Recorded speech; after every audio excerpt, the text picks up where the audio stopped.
I love to shoot the ball. It's something I've been doing since I was, 3 years old. Curry from half court. Everybody talks about what's the greatest shooter ever. It's Curry for the record. It's good. I'm comfortable saying that now. And now I can push it to a number that nobody can reach. For the win. Yes, Bill Ram tough, you can see it in the greats. I'm the one they watch, you can see it in their face. If their hands get to moving, it's the time and the place. The greatest shooter the game has ever seen. Los Angeles, Tuesday night, October 21st, 2025. The Golden State Warriors just opened their season against the Lakers at Crypto.com Arena, and the final score told a promising story. Warriors 119, Lakers 109. For the first time in months, basketball that matters returned, and Stephen Curry, at 37 years old, showed he's still chasing championships at the highest level. The roster has been rebuilt with new faces, including 2024 NBA champion Al Horford. And on opening night, everything came together. But behind the scenes, there's drama building that goes far beyond tonight's game. Steve Kerr, the man who's coached Curry through 4 championships, just revealed he's entering the final year of his contract. His future is uncertain. Curry's response made it clear how much that uncertainty weighs on him. So as the Warriors prepare to face a Lakers team without LeBron James, the real question isn't just about winning tonight. It's about whether this could be the beginning of the end for one of basketball's greatest partnerships. The Warriors headed into Los Angeles as slight favorites at -1.5. Last season, Golden State finished 48-34, while the Lakers went 50-32 with a dominant 31-10 home record. Neither team went deep enough in the playoffs to satisfy their championship ambitions. The preseason offered optimism for the Warriors, going 3-1 in games where Curry played, including a win over these same Lakers. Pre-game, you said Luka's going to have a lot on his plate. He's going to need to put this team on his back. And I mean, he held it down for his 43-point effort. He was an assist shy of a triple-double. But as for the rest of the team, LA just struggled offensively. But does this raise some flags when you're considering how the Lakers can hold up for this next month or so without LeBron?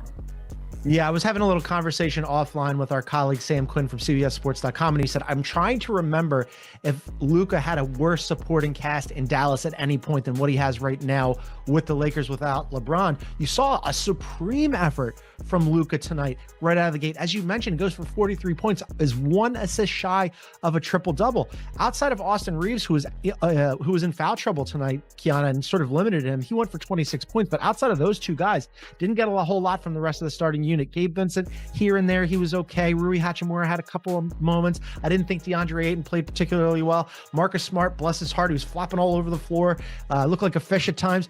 The bench is very thin. You didn't get hardly anything out of Jared Vanderbilt. They went and acquired Jake LaRavia. He was basically a no-show. Jackson Hayes, same deal. They didn't like him last year in the starting unit. Maybe he'll be a boost off the bench moving forward. But the whole point here is that you're asking Luka to do a whole heck of a lot until LeBron comes back. And even when LeBron comes back, what does this team really have? I know it's one night. I don't mean to overreact here. All I'm saying is we already knew that the usage rate was going to be through the roof for Luka Doncic this season.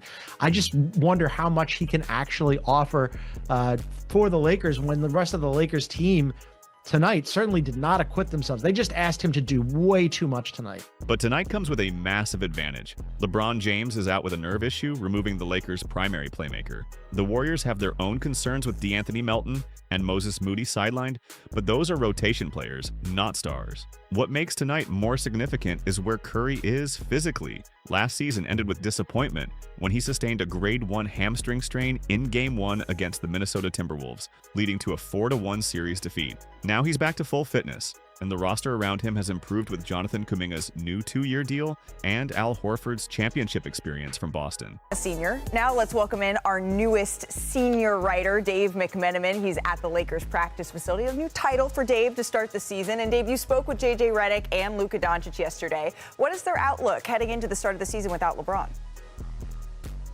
Well, Malika, title is the operative word. I'm not going to sing like Perk, but I'm going to sum up my conversation with Luka yesterday. And I asked him coming into his season, do you write down goals? Obviously, there's been some buzz about him potentially winning his first MVP this year. And he said it's just team goals. It's about championship. In order to win a championship, I have to go into the mindset every night like I'm going to win that game for my team. I asked JJ Redick a similar question. He said, I see a parallel between us and the Golden State Warriors. Warriors, because we have Luka and LeBron, because they have Steph and Jimmy Butler, there is expectations on our team, and with that expectation comes the goal of a championship. Now, the Lakers will start their championship pursuit tonight with a new look starting line, holdovers from last year along with Rui Hachimura. But the new free agent center, DeAndre Ayton, will be in the middle. And a surprising move that we saw in the dress rehearsal in the final preseason game on Friday is Gabe Vincent in that starting lineup. Obviously, he's a steady two-way player. He was shooting the lights out in the preseason. And as JJ Redick has told us, listen, he went through 25 different starting lineups last year. So just because Gabe Vincent is going to get the nod on opening night doesn't mean necessarily that he'll be the guy for the duration of the time that LeBron James is out. While the Warriors prepare for the Lakers, there's a conversation happening off the court that matters just as much. Steve Kerr is entering the final year of his contract, and he recently made it clear he's not seeking an in-season extension. Kerr's choice is whether to stick around or step away. He emphasized he wouldn't leave Curry and the Warriors for another NBA coaching job, but that doesn't answer the bigger question. What happens if Kerr decides he's had enough after this season? For most teams, a head coach entering his final year would be a footnote, but this isn't most situations. Kerr and Curry have won 4 championships together. Their partnership isn't just successful, it's personal. I think I've just gotten to the point here with this run where I can take my time, and I have a partnership with Joe and with Mike. I really want this to end perfectly. I'm not doing this for leverage. I'm just doing it because I want to see where our organization is at the end of the year, where I am and where the players are. And then I kind of assume that it's going to go well and I'll be back, to be honest with you. At this stage, just take it year by year and see where everyone is. Last year, just like you, out in Paris, winning the gold medal, a lot of basketball being played. I'm sure that was a challenge for him getting ready for the season last year. Didn't have as much basketball on his schedule this offseason. Have you noticed a fresher Steph at all coming into this training camp? I mean, he just always looked great, honestly. And by the way, here's my dog Lulu, in case you were wondering. Lulu. But Steph has, I thought the other night in Portland, did you guys get a chance to see the game? Yes. He was amazing. I mean, he looked like Steph Curry always has. So he still got it. I mean, I think the biggest thing when you're 37 is maintaining the level over the course of 82 games. And it just gets harder and harder. And at some point, you know, everybody runs into father time. And when reporters asked if he could play for another coach, Curry admitted he could, but then he made something far more revealing clear: he doesn't want to. At 37 years old with a contract through 2027, Curry knows his window is closing. He believes that he and Kerr deserve the opportunity to ride it out together. It's about trust built over more than a decade. Kerr has described the dynamic with Curry as possibly the most proud thing that exists and the most proud dynamic of his entire career. Draymond Green made the stakes even clearer, emphasizing that management would know better than to question Kerr's job security because Steve is Steph's guy. Green compared them to Michael Jordan and Phil Jackson, asserting there's no Steph without Steve. Playing at his age, do you ever just sit around and think that, you know, this ride that you've been on with Steph is going to come to an end invariably at some point? I imagine that's not an easy thing to think about, considering the things that you guys have done together, knowing that at some point, relatively soon, that's got to come to an end. Yeah, well, it's all gravy at this point. I mean, I never could have imagined, 11 years here, and this is year 12, and I never could have imagined, winning 4 titles and going to the finals 6 times. I mean, it's just been an amazing run, and my main focus now is just enjoying every second of this while it lasts, because we don't know when it's going to end. To understand why this relationship is so significant, you have to look at how it's been tested. The most infamous example happened on Christmas Day 2016. The Warriors had just blown a 14-point lead to the Cleveland Cavaliers. After the game, Kerr addressed the media and specifically called out Curry's ball security, suggesting he could be a little smarter, but the context made it devastating. Just months earlier, Curry had turned the ball over late in Game 7 of the finals, a moment that became a summer punchline replayed endlessly across every sports network. Now his own coach was piling on publicly. Curry later labeled this the forbidden sin of coaching because it violated an unspoken rule.